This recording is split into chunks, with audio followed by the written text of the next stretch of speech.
Please listen carefully.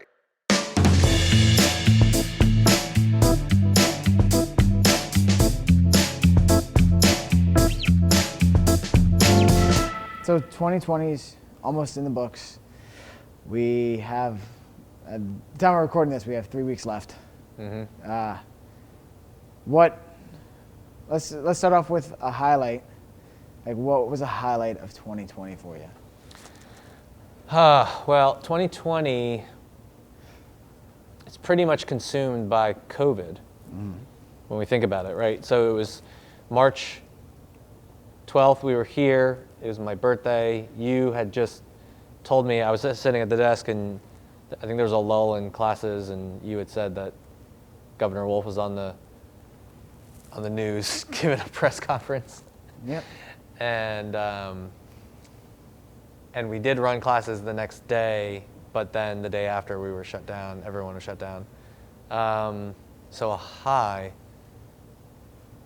I think a high, off the top of my head, a high would just be, not that we're through COVID quite yet, but getting through the 83 days or so of being totally physically shut down. Yeah. So I think for me, as a business owner, and I feel like a lot of other business owners who are still running out there, whether they're gyms or not, I think a high is just simply surviving. Because this year is definitely a war of attrition. It's just trying to survive. Yeah. 'Cause I mean, no matter like whether you go to a business school or it's something that you learn of, you're not really trained to deal with a pandemic. No, it's those things in like contracts and things that you totally skip over reading because, Doesn't like happen. natural disasters and pandemics are like clauses in contracts and stuff, but you never actually think it'll happen. And, none of us were old enough to remember the Spanish flu, right? Yeah. And like, the bird flu would be, I guess, the most recent, closest one, but it wasn't nearly to the extent of this. So, yeah, you're not really trained on it, but. You learn through it, hopefully. Yeah. And luckily we have. What was the best part of being, having that downtime, not downtime, but that adjustment period, let's call it, where we were under that stay-at-home order? Because I remember for me, it was learning how to coach remotely. Yes. And adjusting to that style of coaching. Yes. So I really like this business model of being an affiliate because we can run however we want versus franchises where you're part of a larger organization. And so the analogy of a small business versus a corporation or a franchise is that we're more like a jet ski that can pivot super quickly. Yeah. Whereas, something like a cruise ship, which, no pun intended for COVID, but, we were able to maneuver more quickly, right? So with our staff, the way it is, once we were shut down, we had a staff meeting that night that Governor Wolf had gotten on the news. We decided to stay open at least the one more day to get more information because it had come out that afternoon and we didn't have all the information. And then of course that next day we got more information and everyone was shut down.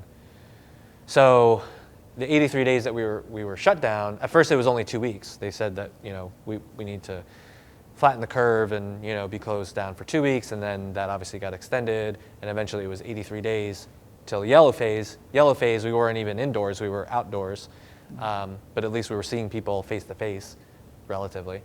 Oh, yeah. So during the 83 days, instead of just shutting down completely service-wise, we said, all right, as a staff and as a service-based business, what is our mission? What is our goal, right? And even though we were shut down physically, we're here to get people fit and to keep people fit, right? Mm-hmm. So even though people were home, we can still do that by remote coaching, right? Mm-hmm. So it's not something that you or even I had a ton of experience with, but we were forced into this position of, all right, you just got to make do with what you have. And if you don't have the physical space to have everyone gather and meet together, how do you deliver fitness to people outside of here? So we were doing Zoom classes. Then we were also, on top of that, customizing workouts for people individually at home. So even if they couldn't make the Zoom workout, then they were doing workouts on their own. And I think a big piece of this is realizing that, people pay money, but they don't necessarily pay for access to equipment, right? Like that's a piece of it, but paying access for the gym, paying access for equipment, like they could do that at a regular Globo gym, right? Theoretically, like it's the same thing. And actually a regular Globo gym or Lifetime Fitness has more equipment, right? So it's not really that they're paying for. What they're really paying for is being able to not have to think. So as a member, we get a ton of people coming in and they say, well, I just don't want to think. I just want you to tell me what to do and I'll do it, right? So usually what that means is they show up here, we have the workout written on the board, which is basically telling them what to do. And then as a coach, we're here coaching them in class. So there's obviously some education aspect to it as well in terms of coaching. But once we were remote, the accountability piece of telling them what to do by giving them a customized workout based on whatever equipment they had at home, and then checking in with them to make sure that they actually did the workout, or if they didn't, like trying to figure out, how we can help them, kept a lot of our people at least maintaining some sort of fitness level. It might not be, the strength that they were used to. It might not be even the frequency because they had the kids at home, or they had to pivot for their own work at home, or unfortunately we saw people being furloughed or laid off.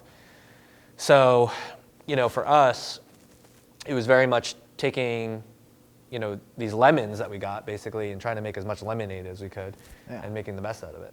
Yeah, it was definitely an experience for me personally, adapting to that style, because I've never worked out by myself. At home, I've always went to some sort of gym. Yep. And then now for the last 6 years, it's been inside of a gym like this. Yep. So coaching-wise, I'm glad that we were able to do that and help people keep on some type of fitness plan, because there's just so many overall benefits to working out, right? And they improve mental health, physical health. Yep. Everything that everybody needed during that time. Still needs now. But, yeah, everyone was going through so much stress, right, of the unknown. And so whatever we could provide to give them something to focus on and give them something to do, whether it was every day or every other day or whatever, frequency plan they were on, hopefully helped bring a little bit of normalcy, even though it wasn't the normal way we would work out. It was at least something that gave them something to do, right? It was just something that we had to make do for those 83 or so days. And then once we were back open, even then, some people stayed on that because they weren't comfortable, coming back in person, even though we were outside. I give you a lot of credit to you guys, the coaches, because it's not what you necessarily signed up for, but everyone went with it, and there were no complaints. There was all hands on deck.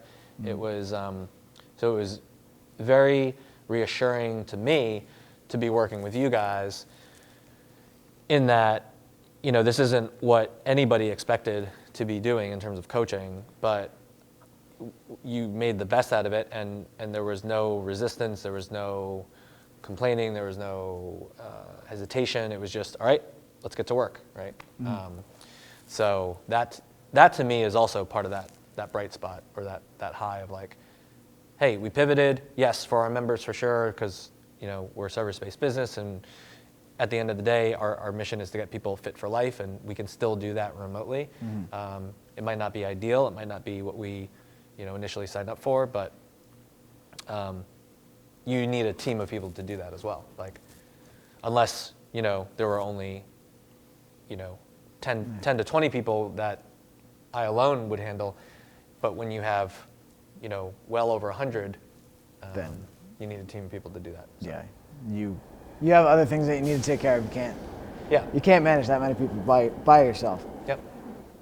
What would you say was probably one of the biggest takeaways of the year? Like maybe it was an issue. And it's easy to say COVID. It could be something that was COVID related, or maybe it's something different overall.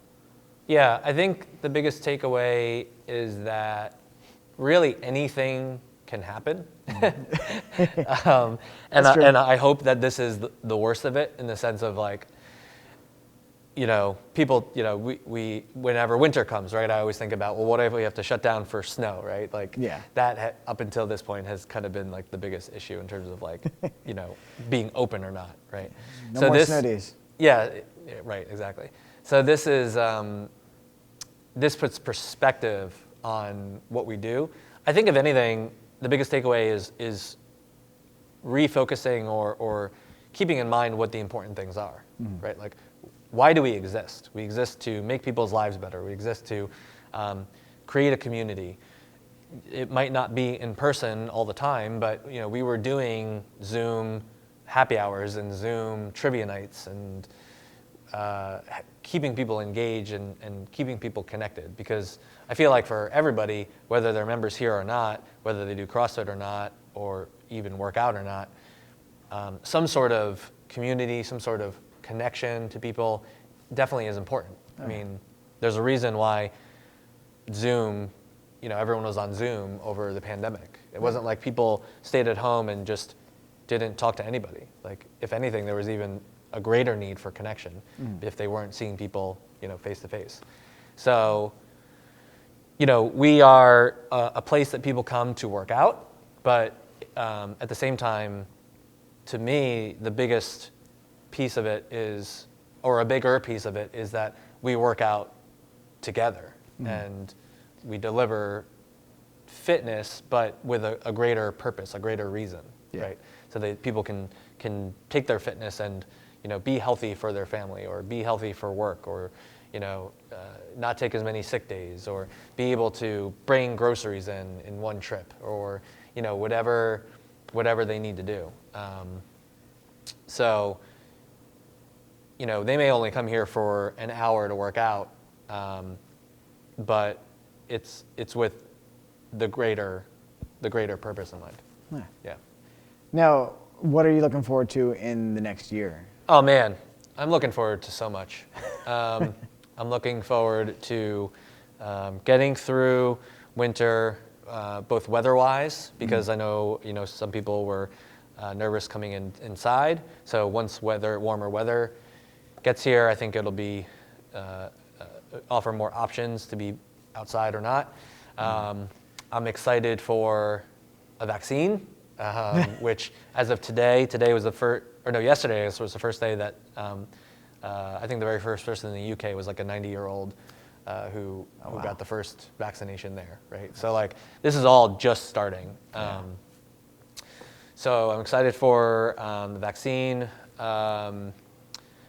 I think people will be itching to get back into a fitness routine, and also back to seeing people, somewhat normally. So I'm very bullish on, kind of just making it through this winter and coming out ready to, take in however many people we can get in. From a business perspective.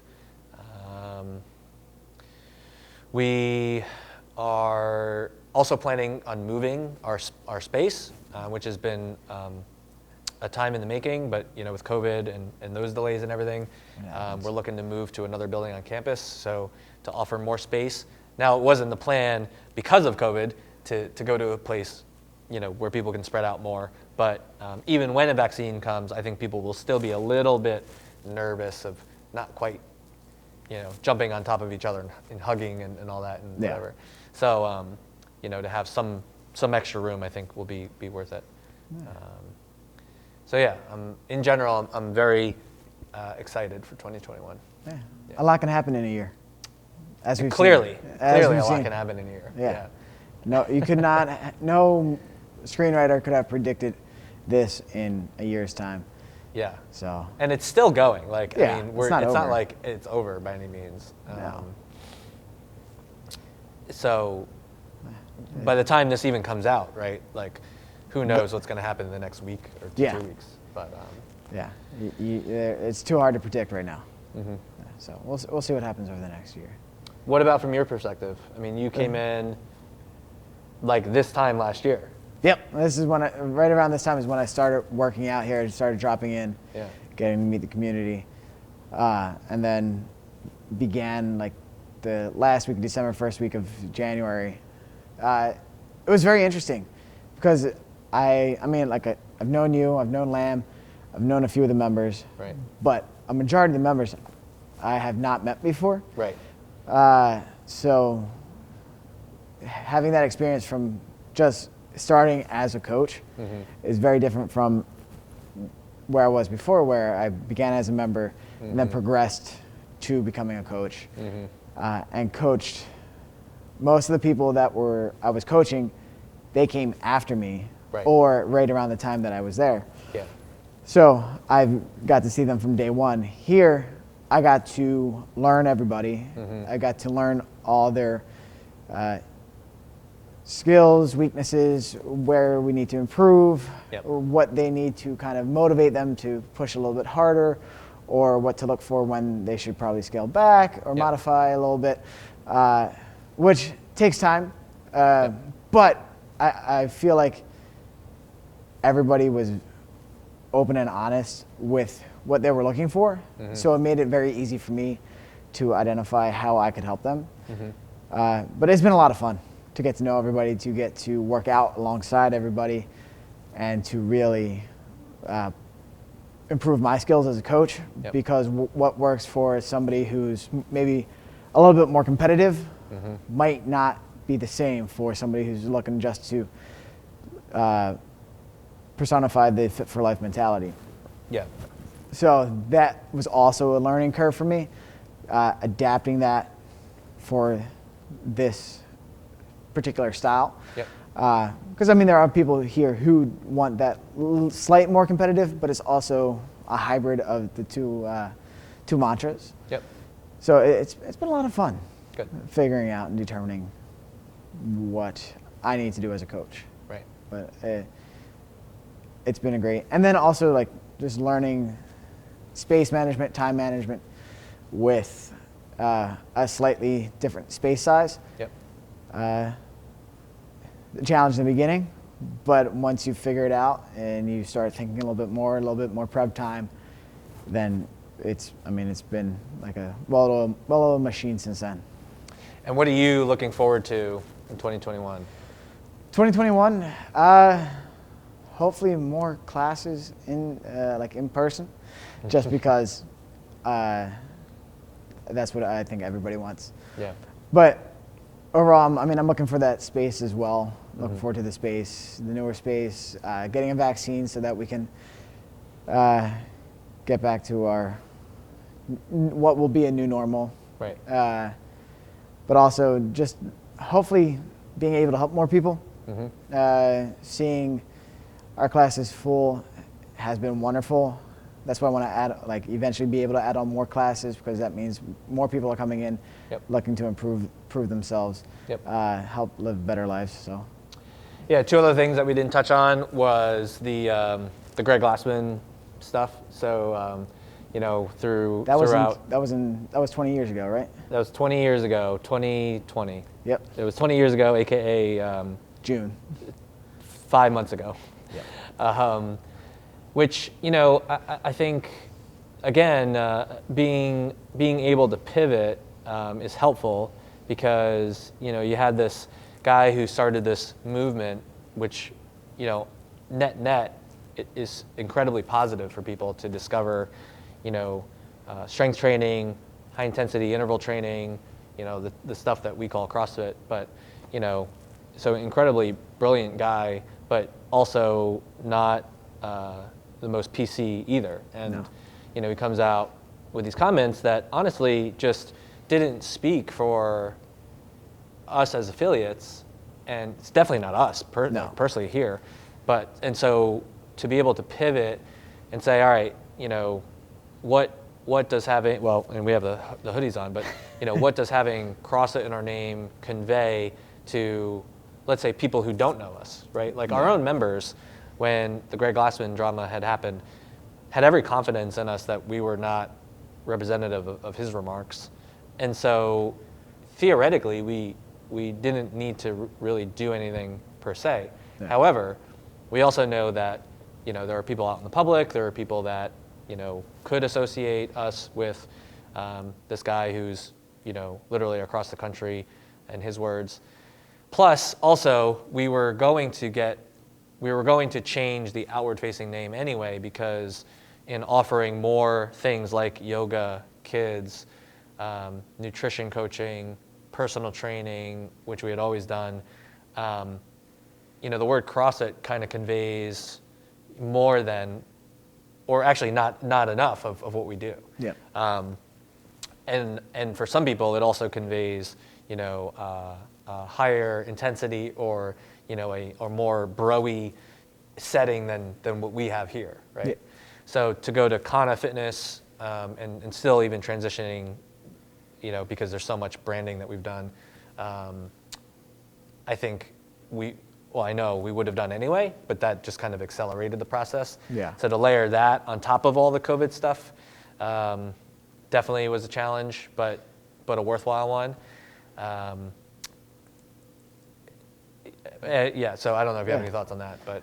No, I mean, I agree. It's that one person can't speak for all of us, and I do love that about being an affiliate versus a franchise, because I did field a lot of questions from people who don't know the CrossFit world that much. Right. As soon as that tweet went out, and then as more and more came out about him, I kept having to field more and more questions. But like you said, the people that we serve here, they know that we are no way related to whatever he says or the way he thinks. We're entirely different. Right. And I think I love that they know that and they understand that. And I would hope that everybody else looking in begins to learn that as well, that's not who I would say a majority of affiliate owners are, right. a majority of gyms are. It's like you come here for a good workout, safe workout, have fun. Yeah, exactly. So I think all that did was just accelerate a process that we were already going to do anyway. Yeah. And then the other thing that we didn't do was the Open, because that was going to be in the fall. Yeah. And then it basically Went between the acquisition of CrossFit Inc.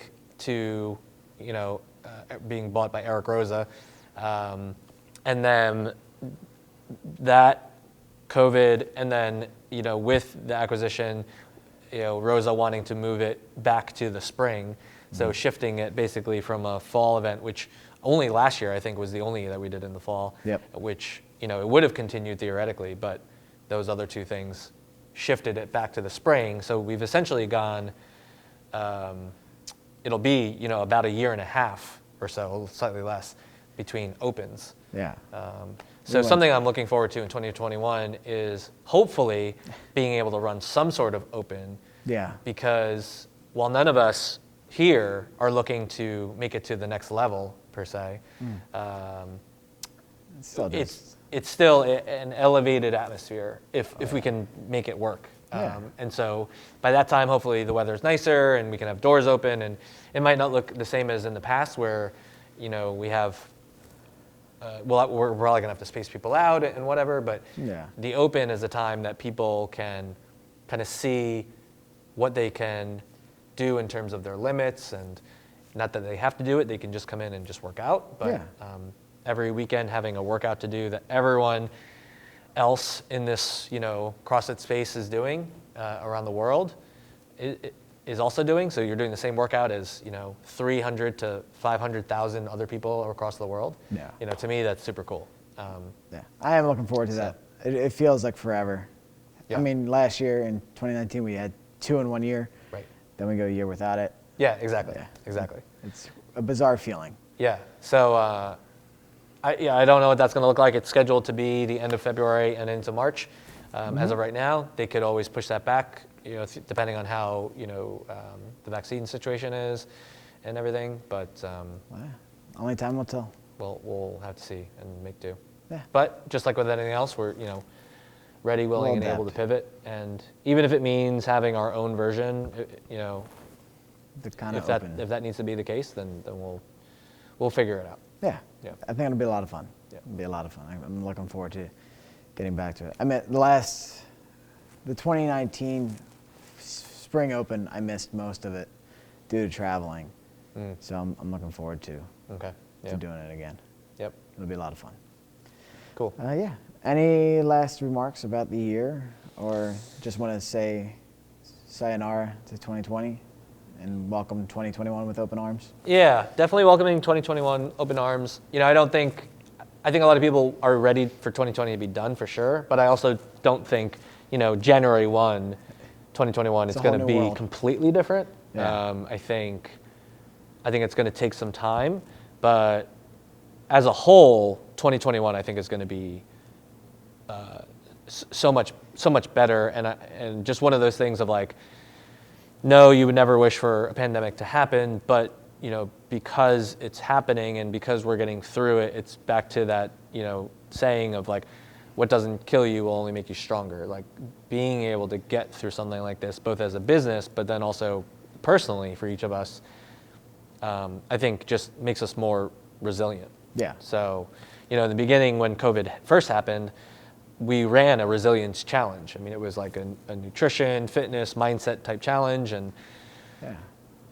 that hasn't changed in the sense of like this whole year has been a challenge, but because we have been stressed by this, we also will be stronger for it. Just like lifting weights and doing exercise stresses your body and stresses your muscles and your cardiovascular system, and you go through that breakdown of muscle and then build up. Yeah. That to me is the same thing in terms of emotionally and mentally what's going on with COVID. It's like we're breaking it down only to eventually be back even stronger than we were before. Yeah. So a lot of analogies, but The one that comes to my mind is pressure makes diamonds. That old pressure cliche. makes diamonds. Yep. Simple as it is. Yep.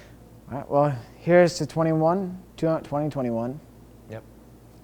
So long. See you 2020. Yeah. See ya never again. Yeah, that's right. Please listen carefully.